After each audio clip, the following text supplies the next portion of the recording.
بسم اللہ الرحمن الرحیم۔ اللہ کے نام سے شروع کرتا ہوں جو بڑا مہربان نہایت رحم والا ہے۔ السلام علیکم ناظرین، امید کرتا ہوں کہ آپ سب لوگ خیریت سے ہوں گے۔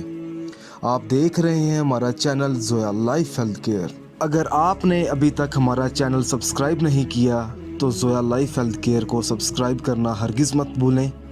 سبسکرائب کرنے کے بعد مزید نوٹیفیکیشنز حاصل کرنے کے لیے بیل آئیکن کو دبائیں۔ آج ہم اس ویڈیو میں آپ کو رمضان کی دوسری رات کا ایک انمول وظیفہ بتائیں گے۔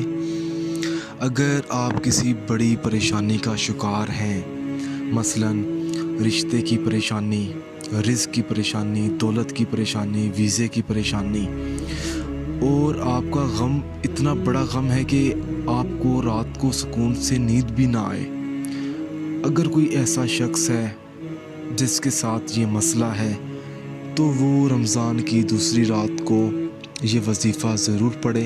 عمل بتانے سے پہلے میں آپ کو کچھ ضروری باتیں بتا دوں۔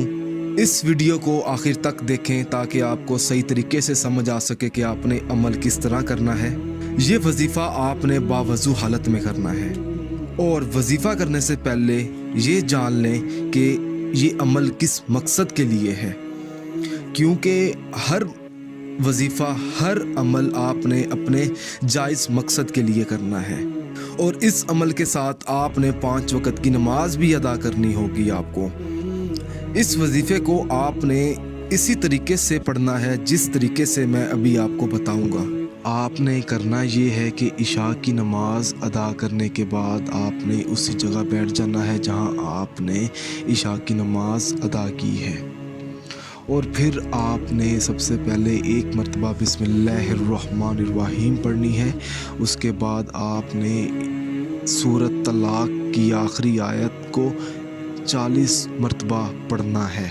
جب آپ 40 مرتبہ سورۃ طلاق کی آخری آیت کو پڑھ لیں گے، اس کے بعد آپ نے 7 مرتبہ آیت الکرسی پڑھنی ہے اور 1 مرتبہ درود پاک پڑھنا ہے، اور آپ نے اسی جگہ بیٹھ کر آسمان کی طرف ہاتھ اٹھا کر آپ نے دعا مانگنی ہے کہ آپ کو فلاں مقصد میں کامیابی ملے۔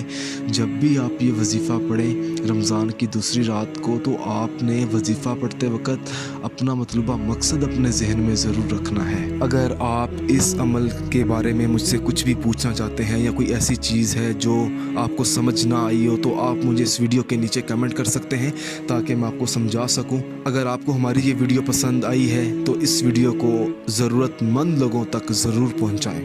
جزاک اللہ۔